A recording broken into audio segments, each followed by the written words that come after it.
Success. എന്നാലും ആ രാഹുലിന്റെ ഒരടി. അവന്റെ മുറപ്പെണ്ണിനെ അല്ലേ ആ ചെക്കൻ അടിച്ചോണ്ട് പോയത്. അവന് വിഷമം ഉണ്ടാവില്ലേ? പിന്നെ വിഷമം. ആ അമ്പിളിയുടെ കട്ടിലിനടിയിൽ നിന്നും പൊക്കിയതല്ലേ അവനെ. അവൻ എവിടെ നിന്ന് പെണ്ണ് കിട്ടാനാ? ആ അമ്മച്ചി അപ്പൊ കെട്ട് കിടക്കൂ.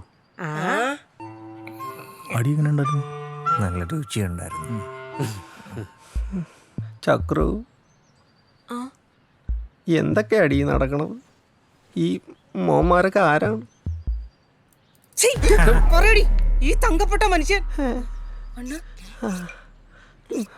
അണ്ണ കണ്ടോ കണ്ടോടി, നീ കാരണം പാതി ഉയരം കളഞ്ഞിട്ടിരിക്കുക. ബാക്കി ഒരു തൊള്ള അങ്ങോട്ട് എടുക്കുമെന്നാ തോന്നുന്നു. പാവം. അയ്യോ മാമി, അങ്ങനെ മാനമൊന്നും പോയിട്ടില്ല. നമ്മൾ അത്രക്കാരൊന്നും അല്ല. മാമിയാ? ആരുടെ നിന്റെ മാമി? നീയൊക്കെ ഏതാടാ? നമ്മൾ വത്സലയുടെ പിള്ളേരാ. എന്നിട്ട് വത്സലയുടെ കുഞ്ഞമ്മ